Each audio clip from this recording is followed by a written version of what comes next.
Okay, everybody, this is Carolyn Elephant, and welcome to this presentation on 5 essential clauses for law firm documents in the generative AI era.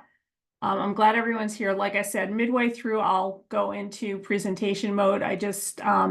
People are coming in manually through the waiting room, and it's just easier for me to make sure that I don't miss anybody if I have it on this way. So I apologize for the inconvenience. You'll be getting the PowerPoint documents and also a transcription of this proceeding within 72 hours. So if you have to drop off, or if I'm talking too fast and you don't understand what I'm saying, we'll make sure that you are able to consume the content one way or another. So first of all, I just want to make sure that everybody is here for the right reason.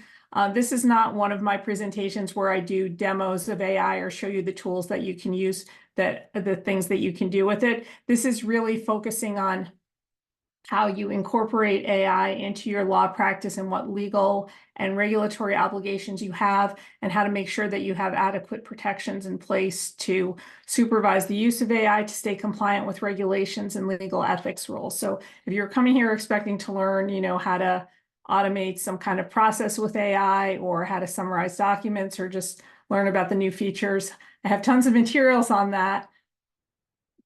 That you can find on my blog, and if you follow me on LinkedIn, or if you're on my newsletter, it's just not something that's going to be the subject of today's talk. So like I said, today we're talking about how certain updates that you may need to make in the documents that you use in your law firm to account for AI use. And so you're probably thinking, like, what the heck? Like, things change all the time. I've been in practice. Maybe you're thinking I've been in practice 10 years, 20 years. I've seen the cloud emerge. I've seen different tech tools emerge. Never had to update documents or think about these issues. So like, what's different now? What gives? So this is kind of a summary of, at least in my view, how I think AI is changing things, and why, because it's changing those things, we need to change some of the aspects of our law practice, or the way that we incorporate these tools and manage these tools in our business. So first of all, as you know, these AI tools are really powerful. Even something out of the gate, like the free version of ChatGPT, is a really powerful tool that can handle a lot of expert functions. You can ask ChatGPT for, ask basic legal questions. And again, it's not going to be accurate 100% of the times, but the answers are getting better. And then, of course, at the other end of the spectrum are tools like developed specifically for lawyers, like Case Text Co-Counsel, LawDroid, Paxton AI. I mean, they're cropping up like almost every day. And those can give you, produce the same quality of content output that you might expect from a junior attorney or a paralegal. So we have access to these powerful tools, and because they are so powerful, there's an inclination to empower them and let them do a lot of the work that we once did. There's a lot of new issues that AI has generated. If you follow the copyright issues, there are issues pertaining to whether there are whether ChatGPT's use of materials on the internet or use of content for training, whether that violates copyright law. And then we're also looking at the output, whether any of the output that's produced by ChatGPT or by AI can violate copyright. Then there are also other copyright issues related to, what type of content qualifies for IP protection. There's currently, the Copyright Office says that materials are created by, and we'll talk about this in more detail later, but materials are created by a machine and not by a human. They may not qualify for copyright protection at all. That's all important information that you need to understand and to take account of as you're using these tools to generate content in your practice. There's also the quality of the output that these tools produce, especially with video, is so realistic that it can give rise to fraud and deceptive practices. You may have clients who use AI tools to fabricate documents. I'm in an immigration Facebook group, and I guess somebody posted a picture of a client who I guess was trying to show that he was being abused in his home country. And it was like a picture of a hand with ketchup on it. It was obviously ketchup. It was not blood or anything like that. And I was thinking, now we can tell when evidence is being given to us that is not realistic or authentic, but what if they had, used AI to create a picture? It may not be as obvious. So these are things that we really have to be on the alert for. And we also have to make sure that our clients are aware of, our restraints in being able to rely on materials that are created by AI. There's a lot of uncertainty about liability for copyright violations, for use of for privacy infringements. So there's just, the law is evolving. Like I said at the beginning, sort of in jest, this presentation may be out of date next week. That is how quickly things are changing. I have never seen technology change the law and change kind of the state of affairs as rapidly as it's doing now. AI is also, as we're going to talk about, it used to be that attorneys really just had to worry about legal ethics rules. If client gives you confidential information, you keep it confidential. If they give you property to safeguard, you don't sell it on the open market or loan it to somebody. It was very simple. But now there are a lot of regulations that are being issued by states, by courts, by government authorities, and even by the companies themselves in the form of terms of service. A lot of those will apply to us. Legal ethics rules do not exempt us from all of those other regulations. And so this is really the first time that law firms have had to pay attention to the same laws that govern small businesses and other companies that are using AI. And I think that's a big sea change too, because it used to be that if you complied with ethics rules, you were pretty much okay.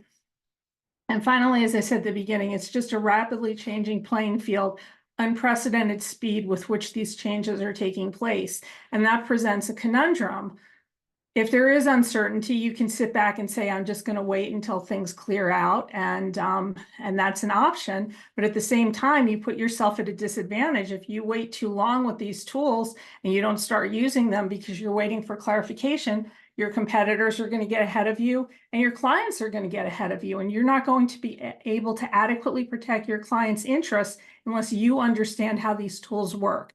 And so one of the purposes of this presentation is for those of you who have been nervous about using AI, have been concerned about potential pitfalls or liability that you might face. The things that we're going to cover today will make you aware of what those pitfalls are, and more importantly, give you tools to protect yourself and your firm and guard against them. And so that way you as a law firm can feel comfortable using AI. You can feel comfortable having your team use AI. And by using it and getting this practical exposure to it, you can also, most importantly, which is really the end all of what we do, is protect your clients from getting in trouble with it. So with that, one of the ways that we're going to talk about to protect yourself is, these are new risks, but we have old tools. Contracts have always been a way of protecting against uncertainty, allocating risk, putting assurances in place. And contracts are one of the oldest tools in the book, as we know from law school, where we studied cases from the 1600s that involve contract law.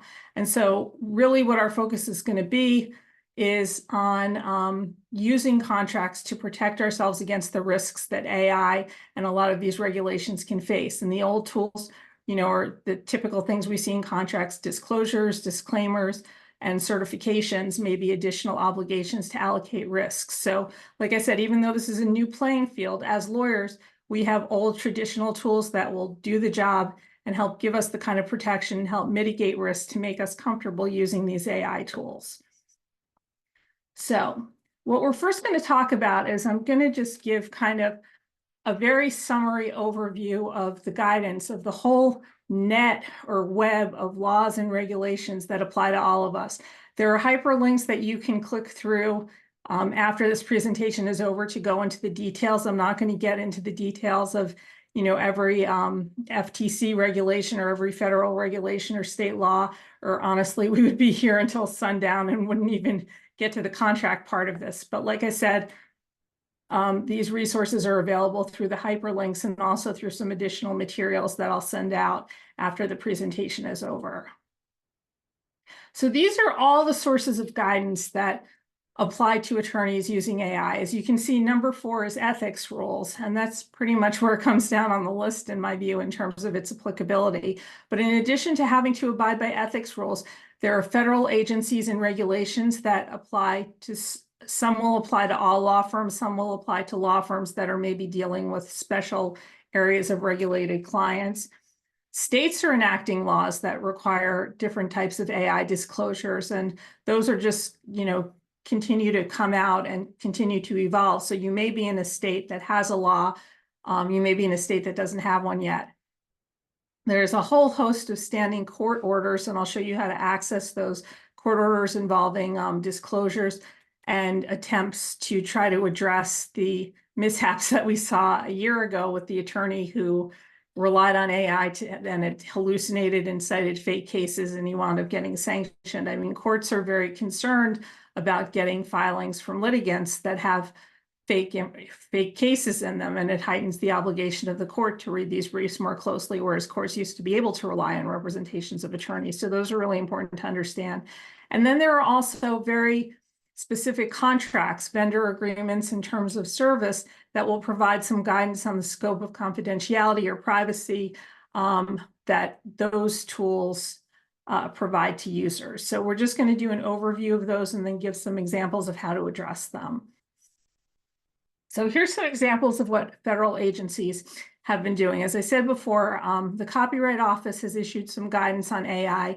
Its current policy is that content that is substantially created by a machine is not eligible for copyright. But as of March 2023, the Copyright Office is reconsidering that, because some people have made arguments that, even though something's created by a machine, there's a lot of finesse and expertise that goes into the prompt. So just as you can have a photographer get a copyright for a photograph that he takes using certain settings and apertures on a camera, using that kind of expertise, the argument is that there may be ways that you can manipulate and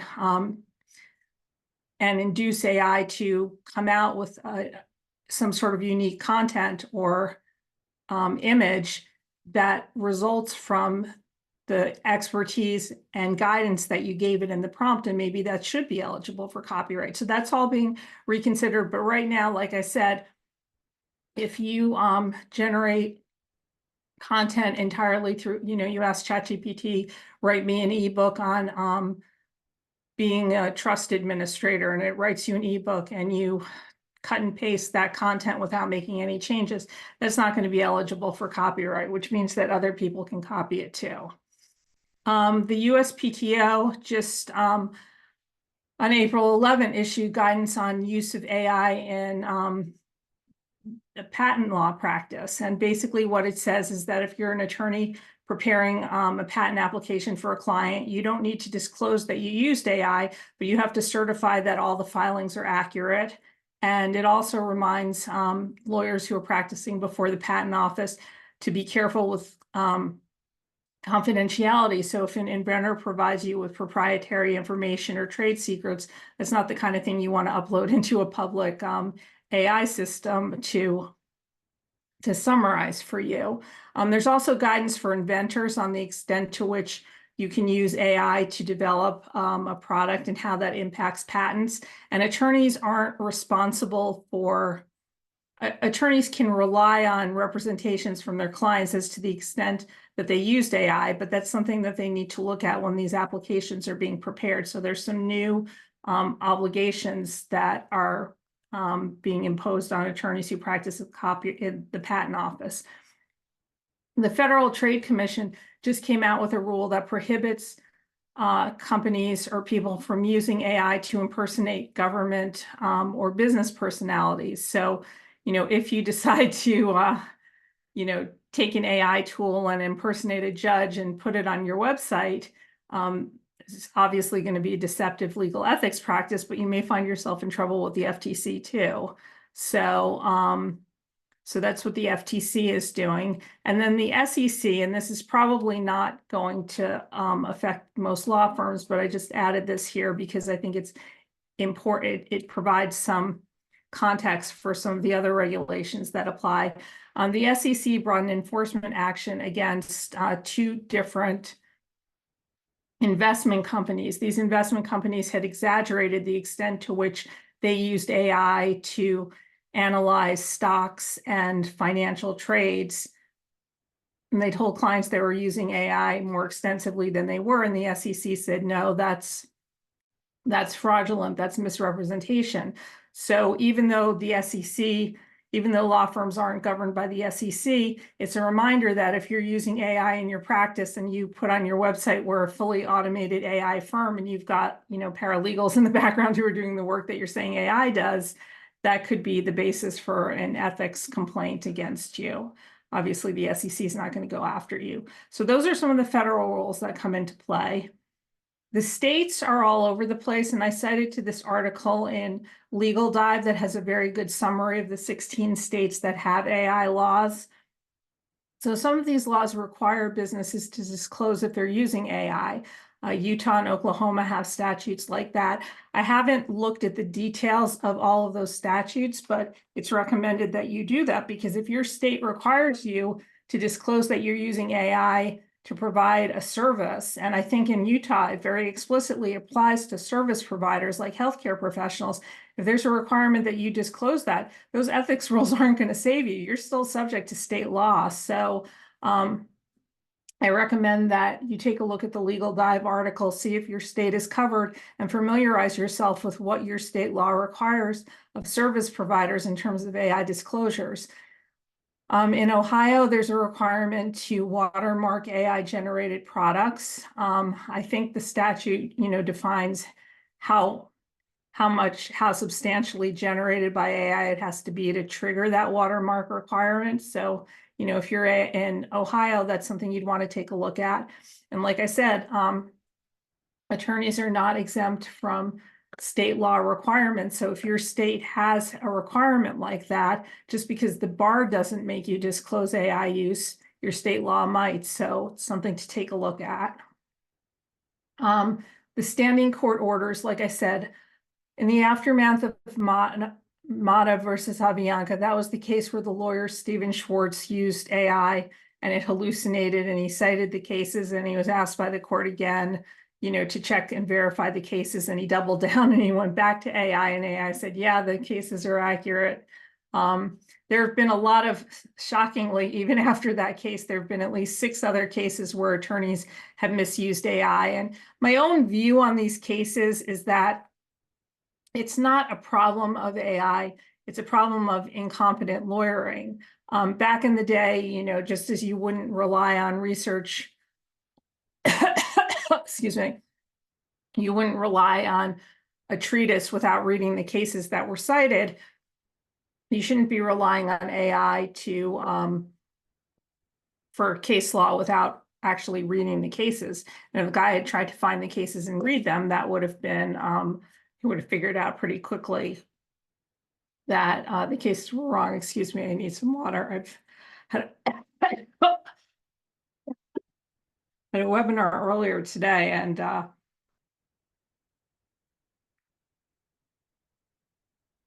hope my voice holds out. If you want to follow what the courts are doing, this Rails website tracks all of the standing court orders that have issued, because many courts, in addition to the courts where there have actually been incidents, other courts have issued prophylactic orders. So there's probably at least 30 or 40 courts that have standing orders, either courts or judges. So check that Rails website. And as a matter of practice, each time you go into a court, even if you've been practicing in that court for years, you want to check to see if there is some kind of certification requirement, either a certification that you've reviewed the cases that were cited, a disclosure requirement requiring you to disclose use of AI. You want to check the judge's standing orders and the court's standing orders to make sure you don't leave that out. I trust that all of you, if you're on this call, are probably the type of people who are reading the cases, but whether you read them or not, if the court has a disclosure requirement, it's something you have to comply with. Then the other issue that's coming up with court cases is authenticity issues. Like I said, AI has become so powerful, and these tools that you can use to simulate video or images have become so accessible and so cheap basically to use that anybody can access them. I mean, you could always, in the past, you could have always replicated or fabricated exhibits, forged signatures and things like that. It just didn't happen as much because it would either be very easy to figure out, or the tools for doing it, were only available to experts. But now, anybody can fabricate a video or video evidence. This is a very good column that summarizes how courts are addressing this, because courts really have concerns about this. In fact, I have a friend, a very good friend, who is a federal magistrate in New York, and she said that, it used to be that you could assume that evidence that was submitted was authentic, and she said that assumption just doesn't apply anymore. So courts are very concerned about the information that they're getting.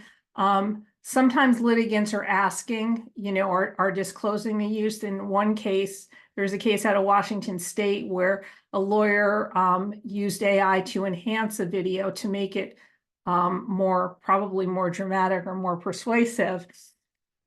And the other party objected to the use of that AI enhanced video, and the judge agreed. The judge found that there wasn't enough information about, how the AI was being used, how it worked, and what aspects of the video it changed. And so because of that, he found that it wasn't sufficiently reliable exhibit to warrant admission. But those are things also that you have to keep in mind. If you have an opponent, you're going to want to ask if AI was used to develop that video, or if it was used to develop the video. So those are questions that you also want to keep in mind. There are also proposed changes to the federal rules of civil procedure that would talk about, that would change Rule 901 to make sure that exhibits being admitted are sufficiently reliable. So these are also things to keep in mind if you're a litigator, these authenticity issues. And I think that what a lot of these issues are going to do is shift the burden to attorneys. I think that eventually there's going to be a burden.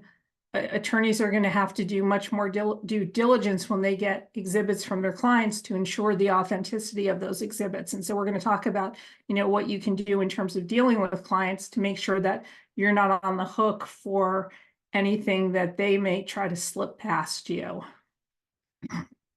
Then there are the legal ethics rules. There are 4 states that have ethics rules or guidance specifically on AI. Those are California, Florida, New Jersey, and New York State Bar Association.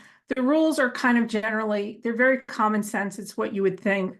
There's a duty of tech competence. So when you use an AI tool, you have an obligation to understand broadly how it works and what it does. You have a duty to supervise use of AI, which means that you don't just take a filing that AI put together and file it without verifying different parts of it. So just as you wouldn't, file something that a first-year associate gave to you, just as you wouldn't file that with the court without reading over it, the same applies to documents that are prepared by AI. Duty of confidentiality, you're not going to upload proprietary trade secrets or personally identifiable information into a public ChatGPT forum. That's just a no-no. Duty of candor to tribunal. If the tribunal wants to know if you've used AI, it's something you have to disclose.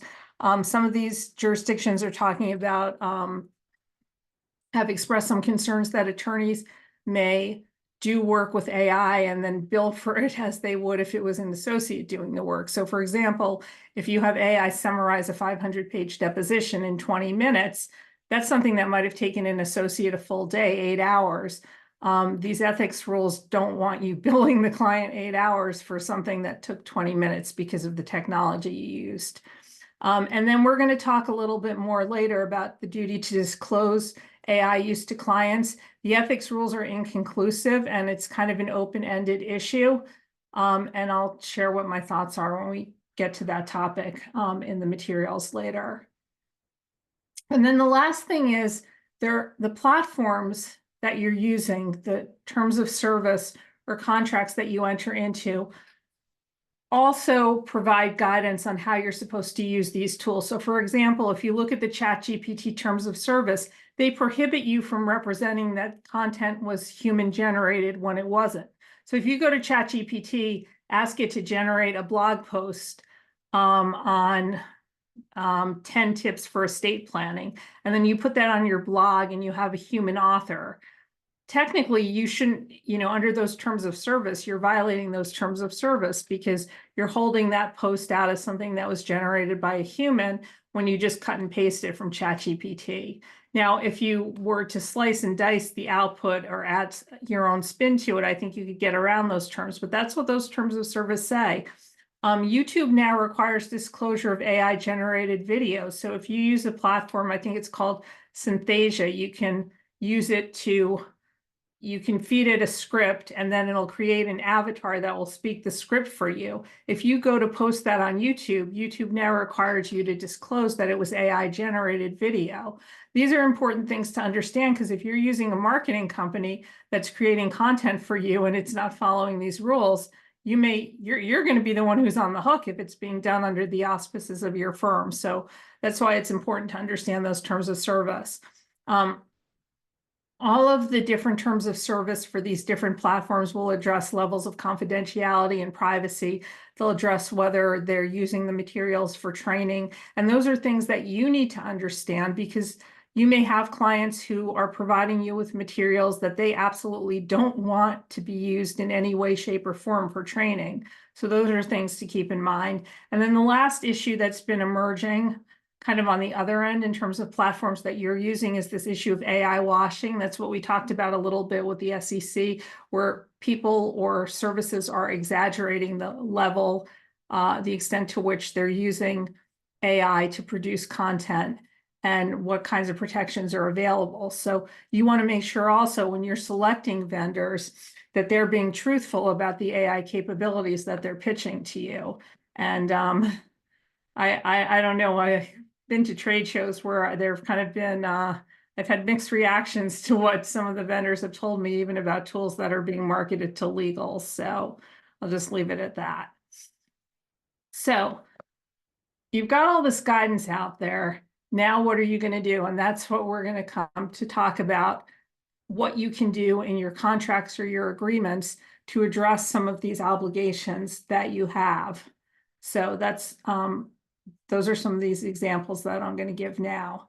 So the first is the first issue is disclosing use of AI to clients. And these are some of the considerations, because like I said, this is an open-ended issue. This is something that's probably going to be, that will be addressed by either by legal ethics or, like I said, by state law. Under state law, you may be in a state where you don't have a choice, where you have to disclose that you're using AI in some fashion. It's going to depend on what the state law says. But assuming you're in a state that doesn't address that, what should you do? And I think there's a lot of different approaches that are really unique to your firm. I know for my firm, being very cutting edge has always been one of my USPs, my unique selling propositions. So I always tell my clients about all the technology I'm using. I've told them about using the cloud, about electronic billing. So I've started telling them that I use AI for certain, for certain tasks and certain features. So that's something that it's a no-brainer for me, because I like to be perceived as technology forward. And my clients are the types of clients that it'll make a difference for. Some clients could care less, and so then there's no point in saying anything about it. The other thing that you have to take into account is if you're representing clients who might have unique concerns over your firm using AI. If you work with corporate clients, they may have some very strict internal policies on AI. They may have some very strict internal policies about what kinds of documents can be uploaded and analyzed by AI tools. If you represent a client that has those specific needs, you probably better be telling them about the kind of AI you're using, or at least have a conversation with them about it, because it's something that could impact them.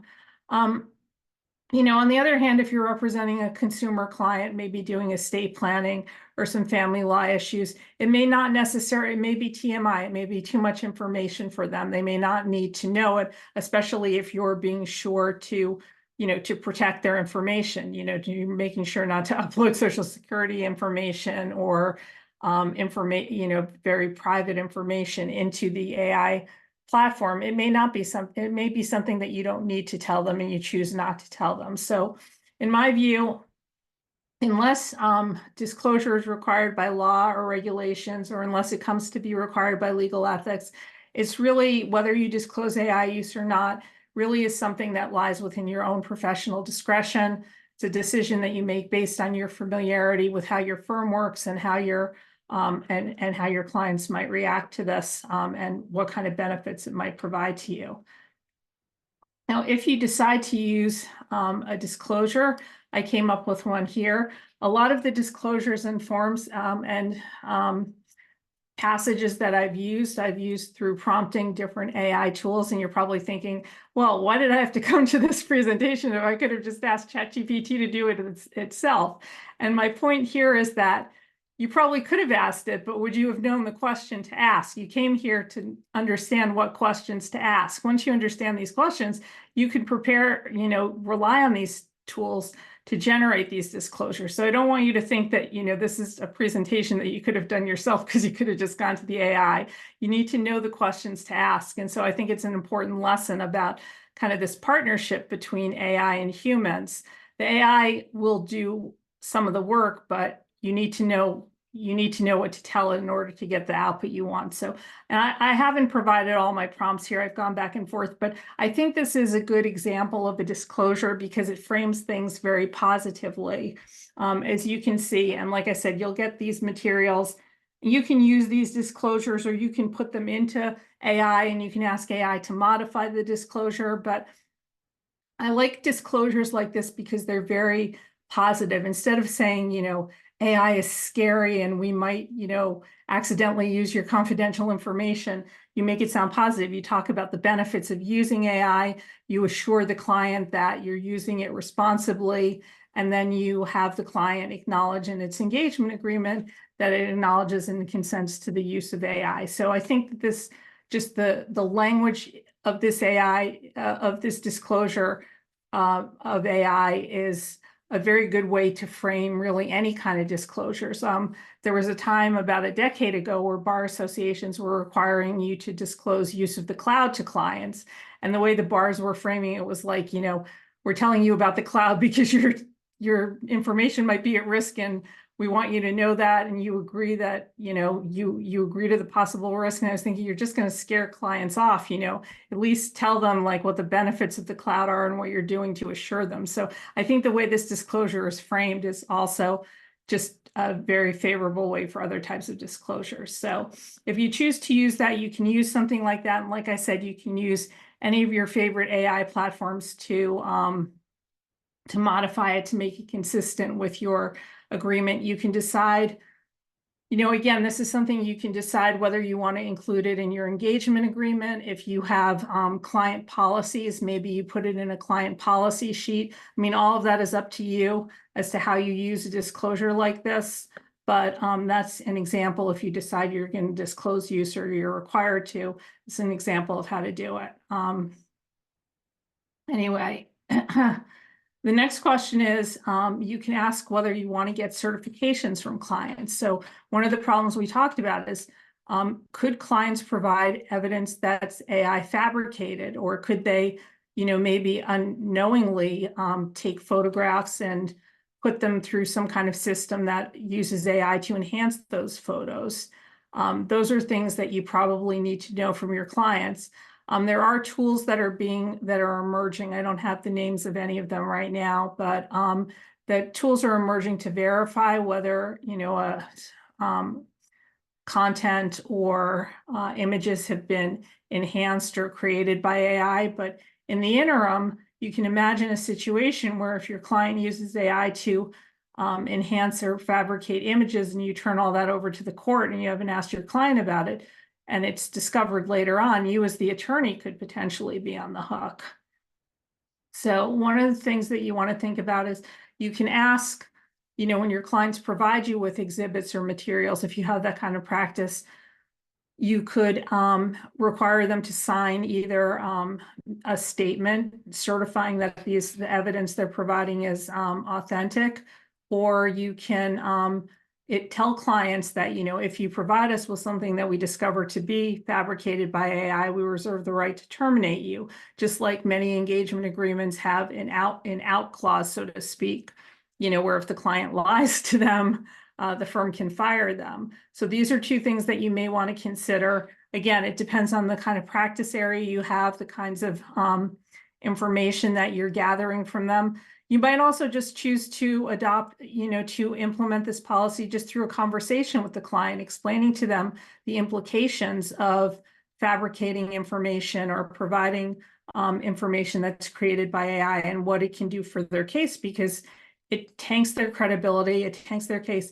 Oh, okay, here somebody said for for identifying AI generated content, stealthwriter.ai/detector. Thank you. That's really good to know, because people may have may want to know that to be able to analyze content that they produce. So anyway, so these are some of the client disclosure solutions. And again, this is just an emerging area. Courts are really just now starting to grapple with this topic of authenticity. But courts, like I said, may shift the burden to attorneys. And if the burden is shifted to attorneys to be certifying that these documents are authentic, you've got to shift that burden to your clients, or have some of these conversations with clients. So this is a way to get that information out. And it may be something, it may even be something that you include. Maybe there's a client who seems a little bit shady to you, or maybe you don't know a particular client, they're not trusted. You might include it in that agreement. It doesn't have to be included across the board, but it's just something to think about, because this is an evolving issue that courts are very worried about. And I think we're going to see many, many more types of problems arising, and mishaps and falsely created information in cases before this kind of plays itself out. So that's a kind of disclosure you can use. The next thing you want to think about is, I frame this as independent contractor disclosures, just because in my firm, I'm the principal attorney. Everybody else I work with is a contractor, is on a contract basis. But this is something that you can incorporate into an employee policy. So the issue here is that if you hire a contractor to do work for you, or the same applies to employees, the work for hire doctrine applies. If you're asking somebody who's employed by you, either as an employer or independent contractor, to create content for you, or create images or graphics for you, you're going to own the IP to that. If with an independent contractor, you usually have to put in a work for hire clause. I'm not sure if you need to include that for an employee, or if it's just presumed that the work the employee does for you is work for hire. So let's say your contractor, your employee, uses AI to create the content. That's going to put your rights to IP ownership at risk, because as we said before, you can't copy content that's created by a machine, can't be copyrighted. So if you've got a contractor working for you who's creating ebooks and all kinds of seemingly wonderful content that's really being generated by ChatGPT, and you put it out on the web, and somebody copies it, and you try to assert a copyright claim, if it's discovered that that was all AI generated, you're not going to be able to enforce that claim. So the other problem with cutting and pasting AI is it can also, if you've got somebody who's developing materials for a website, like blog posts or content that you're trying to use to drum up SEO, if you're just cutting and pasting AI content, that can potentially reduce your SEO. And the reason is not, Google's policy about AI generated content. And this is something, again, you can look at Google's terms of services. I think I may have a link to those in some of the accompanying materials. So what Google has said about AI generated content is that it's not banned from the internet, and it's not going to necessarily tank your SEO. But the way Google evaluates content is prioritizes content that's unique and original and different and valuable. And a lot of times, content that's generated by AI is not going to satisfy that criteria. So it's naturally going to be lower. So again, if you have somebody who's just cutting and pasting AI content and not putting a positive spin on it, not putting an original spin on it, it may impact your SEO, not because it was AI per se, but just because it was meh content that nobody really wants to read and that Google doesn't want to prioritize. So those are things you also need to give your employees or your independent contractors guidance on, because they may not realize that. The other thing is contractors or employees, they may want to get work done for you quickly. So they may take a contract that that a client provided to you and upload it into ChatGPT for a summary, not realizing that ChatGPT is going to train on it, and maybe your client didn't want that result. So again, you've got to give guidance to your contractors and your employees about what they can and can't upload into a ChatGPT or an AI platform. And like I said, this becomes more of a problem because these platforms are available for free. Your contractors or employees can be using them and not telling you because it's not costing them anything to use it. So the problems there are heightened as well.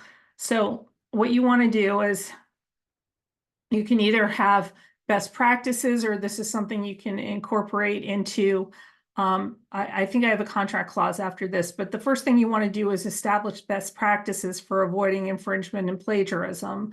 And this is something that you can provide in an employee handbook or in a best practices sheet to an independent contractor. And essentially it gives you a list of different things. This is something that I came up with. This was not generated by AI. This is from the best practices handbook that you'll get when you get the materials from this presentation. So it just gives examples of, what to do, how and how not to use AI when you're using it for an employee, for your employer. And it tells you to use it for less creative tasks. One of the things that you want to do to avoid any kind of copyright infringement claims is avoid trying to hack the generative AI, like intentionally asking it to produce an article in the style of Hemingway or to replicate a particular photo. Because when you ask it leading questions like that, it's more likely to produce something that will satisfy that criteria. And that's what can get you in trouble with copyright infringement claims. So these best practices are in here to protect you from avoiding infringement and plagiarism. And then probably what you want to do in a contract with an independent contractor or maybe an employee handbook is you also want to have provisions that, where the contractor acknowledges that the work is going to be deemed made for hire and that they warrant that they haven't used AI they haven't used AI in a way to compromise the company's intellectual property ownership. These are also things, that you can play around with, but you want to get some kind of acknowledgement from contractors or people who are working from you that they're not just cutting and pasting AI and presenting it as their own work product. That's kind of the upshot of this. And then this is just, there's just additional provisions that I asked it to generate to talk about confidentiality and AI usage. This prohibits the contractor from inputting and sharing confidential information into non-confidential AI platforms. Obviously, you're somewhere you're going to want to define what confidential information is. And sometimes it may be confidential. Sometimes, honestly, the material, I guess all client materials are technically speaking confidential, but it may not seem like something confidential to you. It just may be something that a client doesn't want to compromise through exposure to an AI platform. So these are just some of the suggestions that I think this was Claude came up with for including in an independent contractor agreement to make sure that your independent contractor is not getting you in trouble by their own use of AI. And again, these are also things you can put into a contract. These are also conversations you want to have with your team and people who are working for you to make sure that they understand these limitations. The other thing that people aren't necessarily thinking about is a lot of times you may be involved in negotiations, you may be involved in discovery where there's a non-disclosure agreement or a protective order. And the problem that can arise is that you turn over trade secrets or highly confidential information in discovery pursuant to the terms of a non-disclosure or protective order, and the other side inputs them into an AI platform. So how do you ensure the protection of confidentiality in that situation? And there is one court that actually addressed that. This is a court order. Again, this is in some of the materials that will be provided at the end of the program. But oh, this got cut off. You'll be able to access the full clipping from in that. But it essentially, what it does is there's a standard protective order that the court issued in this case for discovery. And one of the terms it added at the end is that no party can upload or share another party's designated confidential material in any way with generative artificial intelligence technologies like ChatGPT. The exception is for litigation support tools. So presumably that's for the exception is for, like e-discovery tools that a firm might be using. But the court did add that provision, and that may be something that you want to keep in mind if you are negotiating some sort of non-disclosure, or if you're turning information over pursuant to an NDA, you may want to add that term to ensure that people, that the other side isn't using that information in a public AI platform. So that's a situation where you have less control. And this is just the example that Claude generated for this same topic. And again, you can modify these as you see fit, but I think this is something that's really important to keep in mind because, it is now foreseeable that the other side could do that. I mean, if you're turning over thousands of pages of confidential information, one of the ways that somebody is going to be able to review it quickly is through an AI platform. And so if it's foreseeable that that information could be exposed in a public platform, that's something that I think a reasonable attorney would need to account for in an NDA or protective order, or at least have some sort of discussion with, because you don't want to be on the hook if that information turns up, somewhere on, and somebody goes into ChatGPT, like with the Samsung case where people had put in proprietary code and it showed up later on in an AI search or an AI training result. So you want to be the attorney who put that train in motion. These are just some last kind of miscellaneous provisions that you may want to think about. A lot of law firms have chatbots at their site. There was a case about, I think, a month or two ago about Canadian Airlines. It had a chatbot, and somebody asked a question about a fare, and the chatbot, said the fare was like $3, and Canadian Airlines was required to honor it because that's what the chatbot said. There were no disclaimers. If you're using a chatbot, you probably want to have some kind of disclaimer in place, and for that AI-powered chatbot, and you also want to disclose that it is an AI tool. And then another kind of miscellaneous clause. This isn't a clause, but this is something you may want to keep in mind when you're evaluating AI tools. These are some of the questions that you may want to ask to determine if the AI claims are being exaggerated or not. You want to ask the company for whatever kind of documentation it can provide on how it's trained its product. You can see if there are any certifications that are available or any kind of independent testing, and then you can ask for a live demo just to get a sense of whether this company is exaggerating the AI powers that it has. It can be very challenging to purchase AI tools now because there's so many that are emerging and they all are making different types of claims. Usually the ones that are out in legal so far, like Case Text Co-Counsel, LawDroid, they've been around for at least a year or so, and they generally have a good reputation. Some of the other ones are still developing, and so, mileage may vary. So you should feel comfortable about pressing vendors with these questions. A lot of vendors seem to be very reluctant to give information, but again, as an attorney, it's important for you to know how these tools work, especially because you're making an investment in them. Is AI washing related to or a subset of vaporware? It really just, I'm not sure of that. It really just has to do with, with a company misrepresenting the extent to which it's using AI to generate or develop results in, in to the extent to which AI is being used in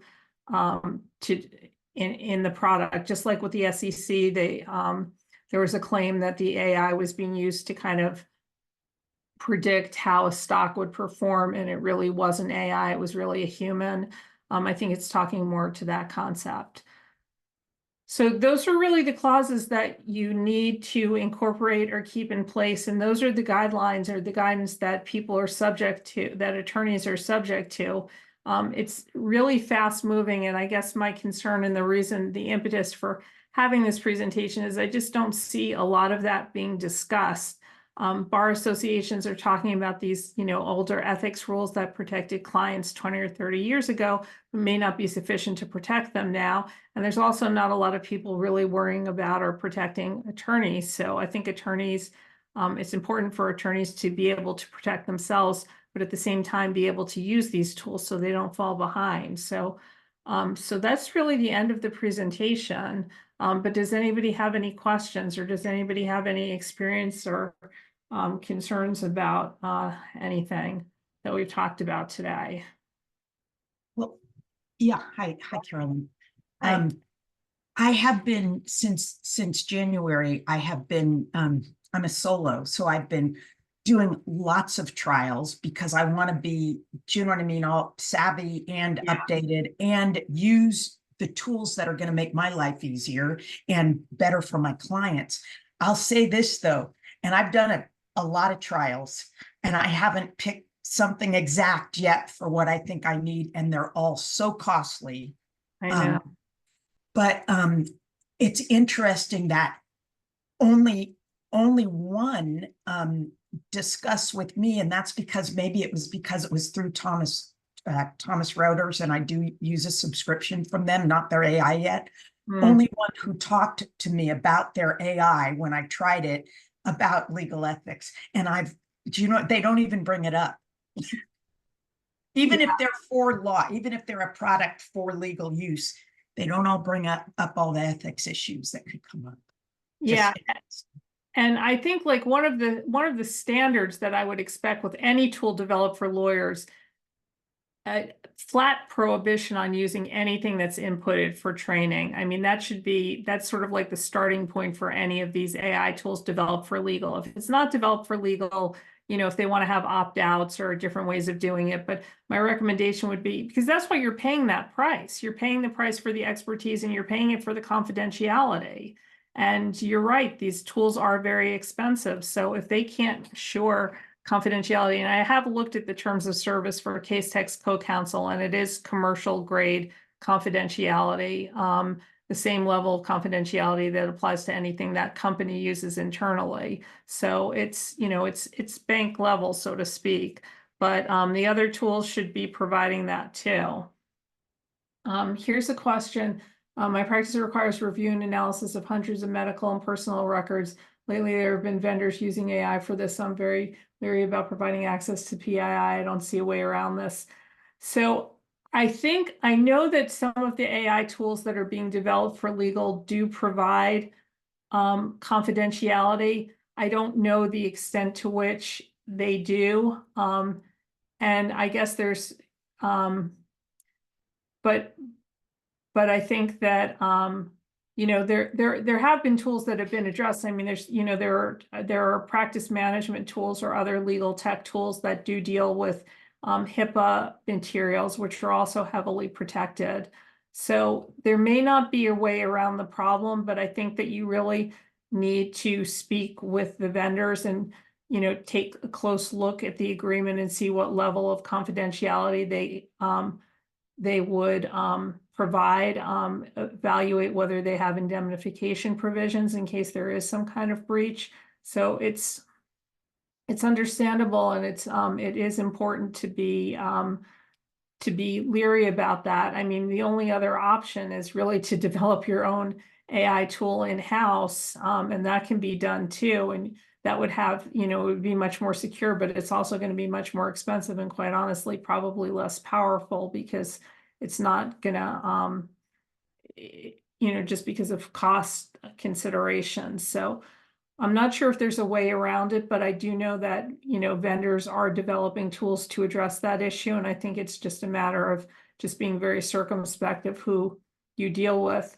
And I guess the other thing is, yeah, I mean, I guess a lot of these tools are summarizing medical and personal records. So I would just, review with the platform and, see what kind of assurances they can provide to you.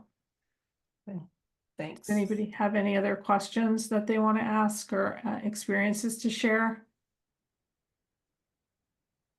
There are better automation AI tools that have been created outside the legal market. Unfortunately, they're selling us D-minus service. Yeah, I hear you. I completely agree with that. And that's always driven me crazy about legal tech. I mean, Clio is a great tool now. I'm not saying this to diss Clio in any way, but I remember when they launched in 2008, and it took me like 20 minutes to upload a document to the platform. I was already using like Basecamp or something like that, where you could, upload these things in like 20 seconds. And I was sort of like, what's up with this product? It's like 5 years behind the mainstream, but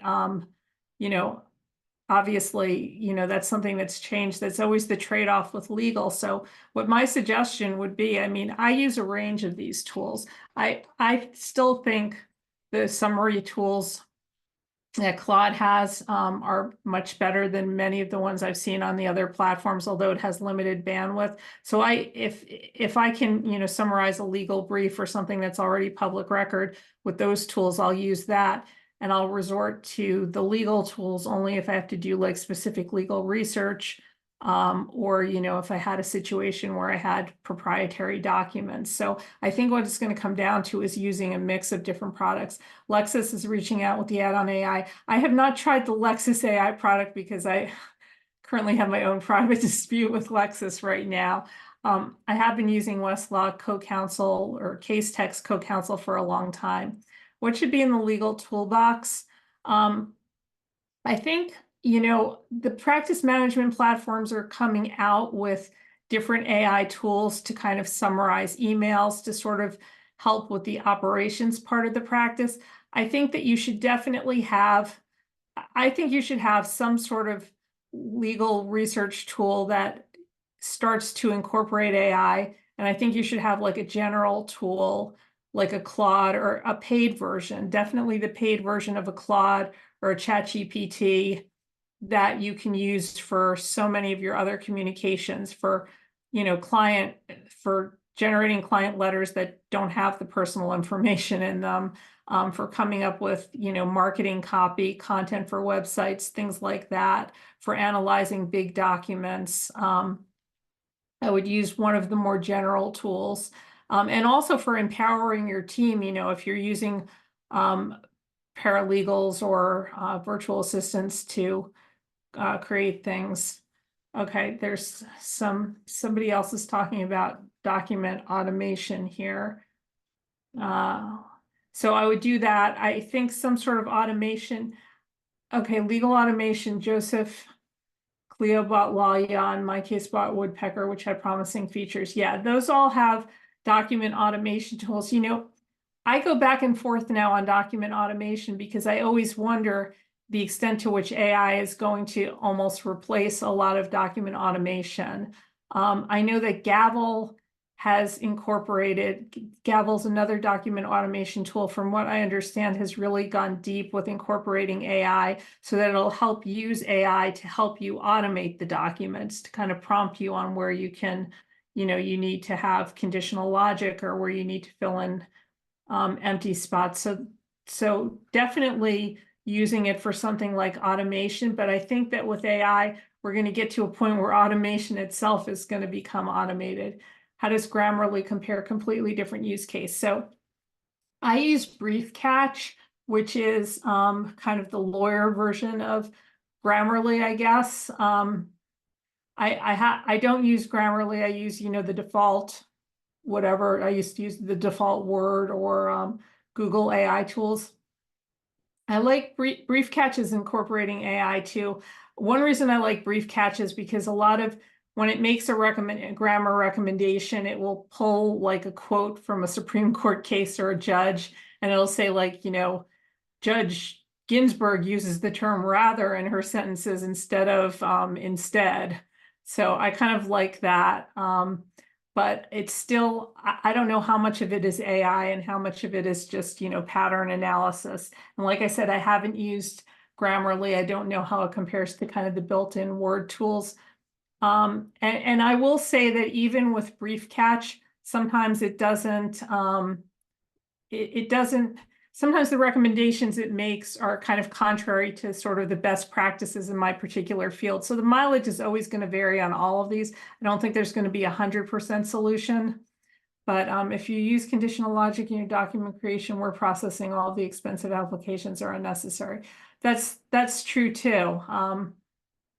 You can also, the other thing is to see what you can get out of tools you have already. So a lot of times some of these new tools just carry out functions that that you can, already do. I mean, even, if you don't have a volume heavy practice, you can even use like Excel spreadsheets as a practice management device to, to manage the different files. You don't even necessarily need a case management tool like Clio or MyCase. So there's a lot of there's a lot of changes going on. I'm a little disappointed that it seems like these practice management tools are very slow to incorporate AI features. I don't know exactly why that is, except that they don't have the resources or the skills to do it. Well, that's something to stay tuned for. But I think, at the very least, the other reason to use one of the more general tools like a ChatGPT or a not case text, a ChatGPT or a Claude or Perplexity. I did a comparison of all of these. I'll provide that in the materials. But, the other thing is that, chances are your clients are going to be using these general tools. So you want to know what they're capable of, to make sure that your clients aren't getting themselves in trouble, or to make sure that your clients aren't using them to, to try to create content or materials that they want to pass off as, something that isn't their own. So I just think it's important to know what the capability of these tools are so that you can help your clients stay out of trouble with them too. Okay, do we have any other questions? Okay. Oh, thank you. I'm glad this was helpful. So, yeah, so like I said, in about 72 hours, you'll get a transcript, an AI generated transcript of this. And you'll also get, like I said, I'll send out the comparison that I did. I did a comparison of a couple of the different platforms and also kind of like a best practices book that will have some more details. So I'm glad that this was helpful. I hope this gives you all something to think of in your practice. And please start figuring out ways that you can incorporate this information into your practice and into your engagement agreements, because it's really going to put you ahead of the curve. And I think it's going to be a way of standing out at a time when a lot of lawyers are just so overwhelmed that they're throwing up their hands. So I really appreciate you coming out and taking the time and being interested in this and sitting through an hour-long presentation late on a Thursday afternoon. So thanks, everybody. If you have any other questions, just let me know. You can contact me by email or find me on one of the social platforms. So thanks, everybody, and have a great night.